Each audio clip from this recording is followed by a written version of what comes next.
আসসালামু আলাইকুম ওয়া রাহমাতুল্লাহি ওয়া বারাকাতুহু। বিসমিল্লাহ, আলহামদুলিল্লাহ, ওয়াসসালাতু ওয়াসসালামু আলা রাসূলিল্লাহ ওয়া বা'দ।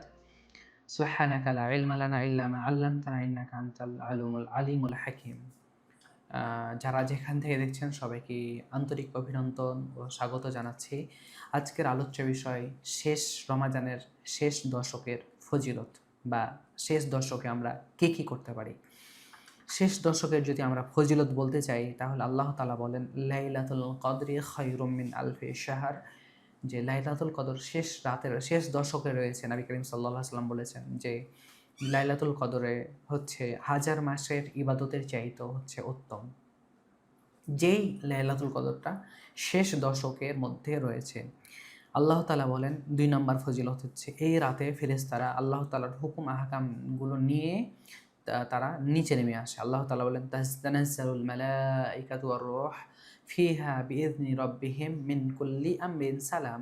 আল্লাহ তাআলার তাদের রবের নির্দেশে জিবরিল এবং অন্যান্য ফেরেশতারা আসমান থেকে নিচে নেমে আসে আল্লাহ তাআলার ফায়সালাগুলো নিয়ে। মানে এক শবে কদর থেকে আরেকটা শবে কদর, লাইলাতুল কদর থেকে আরেক লাইলাতুল কদর পর্যন্ত কতজন মানুষ মারা যাবে, কে খাবে, কে মারা যাবে, কে কোথায় যাবে, সব কিছুই আল্লাহ তাআলা লাহে মাহফুজে অবতরণ করেন এগুলা নিয়ে, অথবা সেখান থেকে সব কিছুই ফায়সালা করা হয়।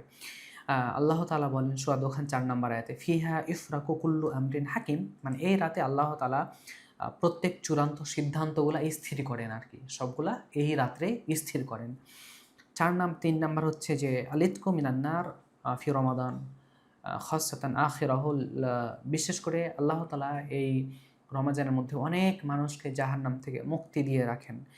নবী করিম সাল্লাল্লাহু আলাইহি ওয়াসাল্লামের একটা অনেক বড় হাদিসের লাস্ট অংশে গিয়ে বলছেন ওয়ালিল্লাহি উতাকাউ মিনান নার, আল্লাহ তাআলা এই দিনগুলোতে আল্লাহ তাআলা মানুষকে জাহান্নাম থেকে মুক্তি দেন।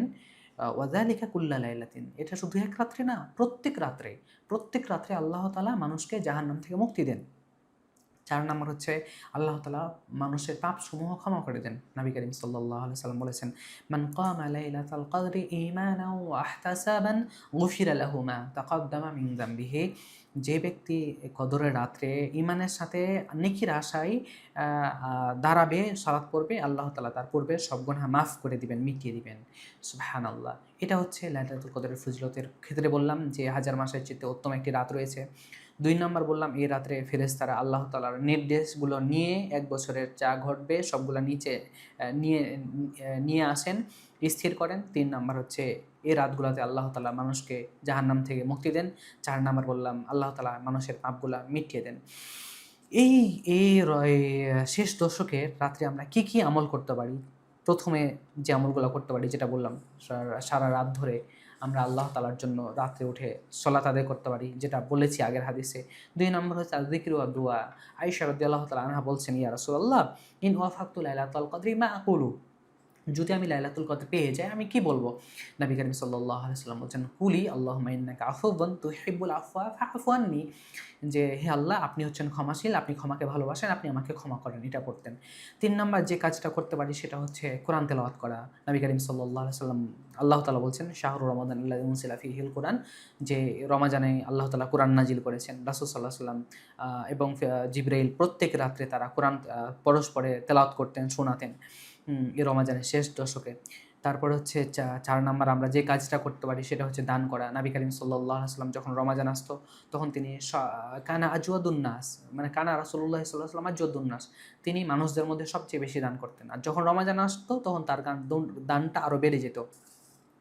সম্মানিত সুধী, এর শেষ দশকে আমরা কি করতে পারি? অনেক বেশি ইজতিহাদ করতে হবে, অনেক বেশি পরিশ্রম করতে হবে। যেটা আয়েশা রাদিয়াল্লাহু তাআলা আনহা বলেন রাসূল সাল্লাল্লাহু আলাইহি ওয়াসাল্লাম ইজতাহিদু ফি আশরিল আওয়াখির, শেষ দশকে অনেক পরিশ্রম করতেন যা অন্য কোনো দিনে তিনি এমনটা পরিশ্রম করতেন না। তারপরে রাসূল সাল্লাল্লাহু আলাইহি ওয়াসাল্লাম যে কাজটা করতেন সেটা হচ্ছে ইতিকাফ করা। নবী করিম সাল্লাল্লাহু আলাইহি ওয়াসাল্লাম ইতিকাফ করতেন। আয়েশা রাদিয়াল্লাহু তাআলা আনহা তিনি বলেন যে কানা ইয়াতাফিউ ফি আশরিল আওয়াখির মিন রমাদান হাত্তা তাওয়াফাহুল্লাহু, রাসূল সাল্লাল্লাহু আলাইহি ওয়াসাল্লাম মৃত্যু পর্যন্ত যতদিন জীবিত ছিলেন ততদিন রমাজান মাসে তিনি ইতিকাফ করেছেন। এটা হচ্ছে একটা সুন্নাহ। ৩ নম্বর হচ্ছে তাহারি লাইলাতুল কদর, লাইলাতুল কদরে নিজে জাগা এবং পরিবারকে জাগা। আয়েশা রাদিয়াল্লাহু তাআলা হাদিসে আসছে নবী করিম সাল্লাল্লাহু আলাইহি ওয়াসাল্লাম বলেছেন ইলতামিসুহা ফি আশরিল আওয়াখিরি, তোমরা শেষ দশকে লাইলাতুল কদর অন্বেষণ করো। 21-এর রাত, 23-এর রাত, 25-এর রাত, 27-এর রাত, 29-এর রাত্রে তোমরা লাইলাতুল কদর অনুসরণ করো। রাসূল সাল্লাল্লাহু আলাইহি ওয়াসাল্লাম যে কাজটা করতেন, যে নিজে জাগতেন এবং পরিবারকে জাগাতেন। উমর রাদিয়াল্লাহু তাআলা আনহু তিনি কি করতেন, তিনি যখন জাগতেন তখন যখন নিসফে লাইল আসতো, অর্ধরাত আসতো, তখন তিনি তার পরিবারকে জাগাতেন, বলতেন আসসালাত আসসালাত আসসালাত। এভাবে তিনি সবাইকে জাগিয়ে তিনি সালাত আদায় করতেন। সম্মানিত সুধী, শেষ দর্শকে আমাদেরকে অনেক ইবাদত করতে হবে, ইবাদতের মাধ্যমে আল্লাহ তাআলার নৈকট্য অর্জন করতে হবে। আহমদ ইবনে হাম্বল রাহিমাহুল্লাহকে বলা হলো, একজন খুরাসান একজন ব্যক্তি এসে বলল যে মাতা ইয়াজিদু আবদু তো আমার রাহা, একজন ব্যক্তি কখন শান্তির তৃপ্তি অন্বেষণ করতে পারবে বা পাবে, কখন সে শান্তির যে একটা স্বাদ কখন সে অনুভব করতে পারবে। তখন আহমদ ইবনে হাম্বল বললেন যে ইনদা আউয়ালি কদম ইয়াদাউহা ফিল জান্নাত, জান্নাতের মধ্যে যখন সে প্রথম পা রাখবে তখনই সে মূলত শান্তির যে স্বাদ তখনই সে অনুভব করতে পারবে। সম্মানিত সুধী, লাইলাতুল কদর আমরা জানবো বা বুঝবো কী করে? লাইলাতুল কদর বোঝার জন্য দুইটি পথ, একটা হচ্ছে লাইলাতুল সাকিনা, যে সেই রাতটা অনেক শান্ত হবে।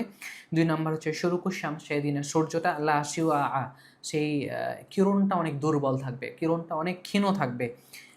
এটা হচ্ছে লাইলাতুল কদরের আলামত, যেটা হচ্ছে রাত্রটা অনেক শান্ত হবে এবং সেই দিন যে সূর্য উঠবে, সূর্যের কিরণটা থাকবে না, কিরণ থাকবে না, যেটা খুব আলো রোদ থাকে, এইটা থাকবে না। আল্লাহ সুবহানাহু ওয়া তাআলা আমাদেরকে শেষ দশকের এই আমলগুলা করার তৌফিক দান করুন। রমাজানের শেষ দশককে মূল্যায়ন করার তৌফিক দান করুন, ইতিকাফ করার তৌফিক দান করুন। ইতিকাফ হচ্ছে অনেক গুরুত্বপূর্ণ একটি ইবাদত, যেটা রাসূল সাল্লাল্লাহু আলাইহি ওয়াসাল্লাম করেছেন, তিনি মৃত্যুর পরে তার স্ত্রীরা করেছেন, কিন্তু আমরা ইতিকাফ থেকে বিমুখ। ইতিকাফ আমাদেরকে করতে হবে। আমাদের সমাজে অনেক মানুষ বেকার বসে থাকে, চায়ের দোকানে আড্ডা মারে, গল্প করে, অথচ সে ইতিকাফ করতে পারে না, ইতিকাফে সে বসে না। রাসূল সাল্লাল্লাহু আলাইহি ওয়াসাল্লামের সুন্নাহকে সে গুরুত্ব দেয় না। আসুন না আমরা রমাজানের শেষ দশকে ইতিকাফের সাথে পরিশ্রম করে রাসূল সাল্লাল্লাহু আলাইহি ওয়াসাল্লাম যেভাবে বলেছেন, যেভাবে আমল করেছেন, সেইভাবে আমল করি। রাসূল সাল্লাল্লাহু আলাইহি ওয়াসাল্লামের জিবরিলের যে বদদুয়া দিয়েছেন, যে ব্যক্তি রমাজান মাস পেল অথচ সে তার পাপ থেকে নিজেকে মুক্ত করতে পারল না, সেজন্য তার থাকার জায়গা জাহান্নাম করে নিল। অতঃপর রাসূল সাল্লাল্লাহু আলাইহি ওয়াসাল্লাম বললেন আমিন। এই যে জিবরিলের দোয়া, রাসূল সাল্লাল্লাহু আলাইহি ওয়াসাল্লামের বদদুয়া, আমিন বললেন। এই দোয়া থেকে আমরা এই দোয়া থেকে আল্লাহ তাআলা যেন আমাদেরকে বাঁচান। আমরা যেন এই দোয়াগুলা থেকে বাঁচতে পারি, এবং নিজেরা যেন নিজের পাপ মোচন করে যেন শেষ দশক থেকে বের হতে পারি। আল্লাহ আমাদেরকে সেই তৌফিক দান করুন। আমিন। আসসালামু আলাইকুম ওয়া রাহমাতুল্লাহি ওয়া বারাকাতুহু।